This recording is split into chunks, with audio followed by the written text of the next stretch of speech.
पांड्या है उन्होंने जो घड़ी पहनी हुई थी ना उसका बड़ा ही चर्चा हो गया। मैं तो कह रही हूँ जितने की हार्दिक पांड्या ने पहनी हुई ना ये घड़ी, ये थोड़ा सा जो पैसा है ये बेच बाच के पाकिस्तान को दे दें, कोई कर्जे वर्जे उतर जाएंगे। हार्दिक ने जैसे ही बॉल कराई, घड़ी चमकी और बाबर की नजर घड़ी पे, बॉल विकेट कीपर के पास में। और कह रहे हैं पांड्या ने बड़ी महंगी घड़ी पहनी थी, तो ये तो हिंदुस्तान और पाकिस्तान के बीच मैच में एक इंडियन क्रिकेटर ही ये वाली घड़ी, इतनी महंगी घड़ी पहन सकता है। वैसे तानू पता नहीं पैसा जेड़ा हैगा ना और दूजे पासे भी बहुत है, खेलते खूलते नहीं है वो, हर हार हुर जाते हैं, पैसा टिका के कमाते हैं।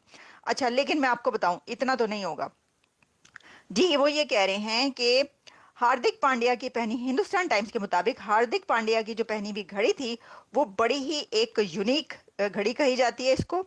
और इसमें इसके सिर्फ 50 सेट्स बनाए जाते हैं। जो घड़ी है 50 सेट इनके बने हैं इन घड़ियों के। और ये घड़ी कहा जाता है कि बहुत ड्यूरेबल है, बहुत ब्यूटीफुल है।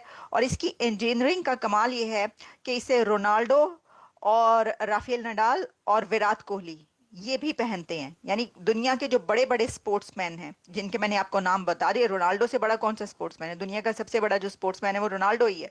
और राफेल नडाल और विराट कोहली भी पहनते हैं। और अब हम आपको बताते हैं कि इस घड़ी की कीमत क्या है। एक इस घड़ी की प्राइस बताई जा रही है $3 लाख।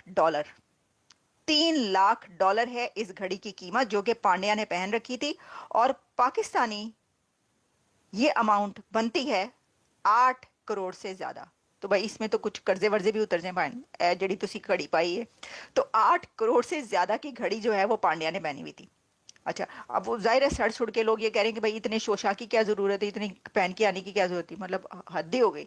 अब ठीक है ओके हार गए, लेकिन एक जेलसी जो है वो उस इस तरह तो नहीं होनी चाहिए ना। वो मैच की जेलसी तो ये होती है जो अच्छा खेला है वो जीत गया।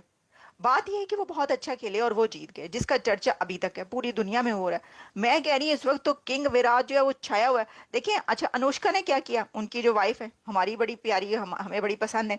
तो अनुष्का शर्मा ने फिर एक उसके ऊपर इंस्टाग्राम पे उन्होंने उनकी फोटो शेयर करवाई विराट कोहली के, उसके ऊपर उन्होंने यूं करके हाथ और हार्ट बनाया है।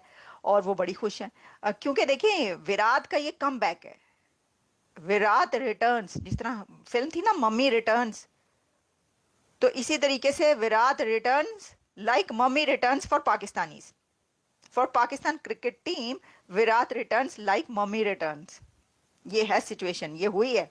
तो भाई जो वापस आया है, वो कहते हैं ना कि विराट की वापसी, इसकी तो कहानियां लिखी जाएंगी। मैं कहती हूँ इसके ऊपर तो फिल्में बन जानी है। विराट की वापसी, विराट की वापसी से पता ही चला कि पाकिस्तान क्रिकेट टीम की वापसी हो गई है।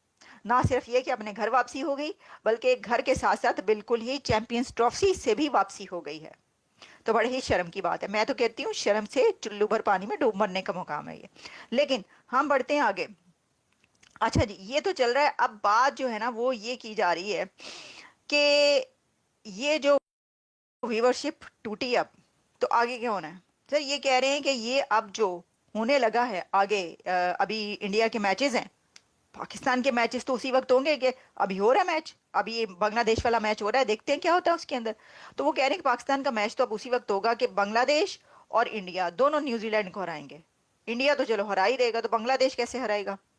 बांग्लादेश के साथ पाकिस्तानी टीम भी मिलके खेले। वो जैसे उन्होंने कहा ना कि भाई जादूगर आके खेल रहे थे, 22 जादूगर थे, 22 जादूगर थे स्टेडियम के अंदर पंडित्स। और वो विराट कोहली की सेंचुरी उन्होंने करवाई है। एक हाथ उन्होंने, एक जादूगर ने पकड़ा हुआ था, दूसरा हाथ दूसरे ने, लेकिन हमें नजर नहीं आ रहे थे। मतलब दिस इज अनबिलीवेबल कि वो इनविजिबल थे, इनविजिबल मैन। देखिए कितना तरक्की कर गया भारत।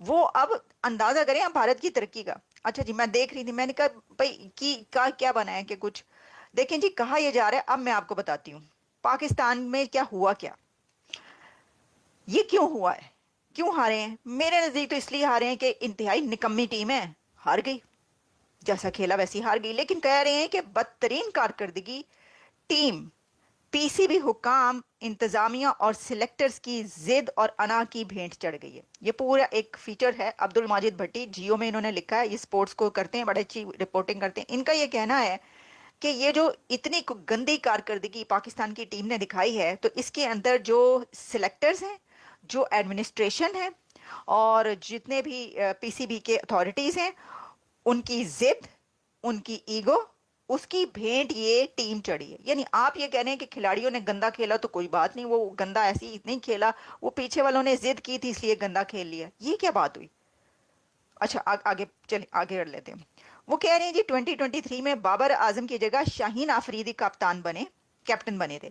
5 मैचेस के बाद बाबर को फिर कैप्टन बना दिया गया। सितंबर में वो फिर चले गए और रिजवान कैप्टन बन गए।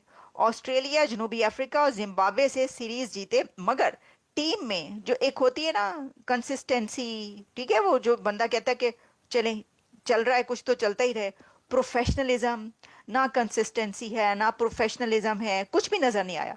2020 वर्ल्ड कप में अमेरिका से हार गए हमारे सामने, अभी की बात है, दस्ती की दस्ती हमने आप तक सारा पहुंचाया था।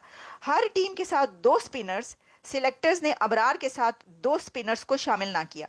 उस्मान को खिलाने से गुरेज किया, खिलाया ही नहीं। इरफान और अब्बास आफरीदी सिलेक्ट ही नहीं हो सके। और इस कहानी में अहम मोड़ उस वक्त आता है जब 2023 में बाबर आजम को कप्तानी से हटा दिया गया और शाहीन अफरीदी को कैप्टन बना दिया गया। वो शाहिद अफरीदी के दामाद हैं, वो उनको नहीं बनाया जाएगा तो किसको बनाया जाएगा? कैसी बातें करते हैं आप लोग? मतलब पाकिस्तान में रह के ऐसा सोचते हैं आपकी रिश्तेदारी नहीं चलेगी? ओहो कम ऑन, क्या बात करें। बाबर आजम को दोबारा कप्तान बना दिया, टीम की शिकस्तों का सिलसिला दोबारा बनाया तो सही, टीम फिर हारने पे लगी हुई है। और भी फिर बहरहाल मैं क्या पढ़ूं, ये मैं क्या पढ़ रही हूँ, ये मैं क्या पढ़ी हूँ, मैं कुछ नहीं, मैं बस यहीं पे खत्म करती हूँ। वो कह रहे हैं जी ये सब कुछ मिली भगत और गड़बड़ घोटाला जो है वो हो चुका है, तो अब जो होना तो हो गया, छड़ दे उन।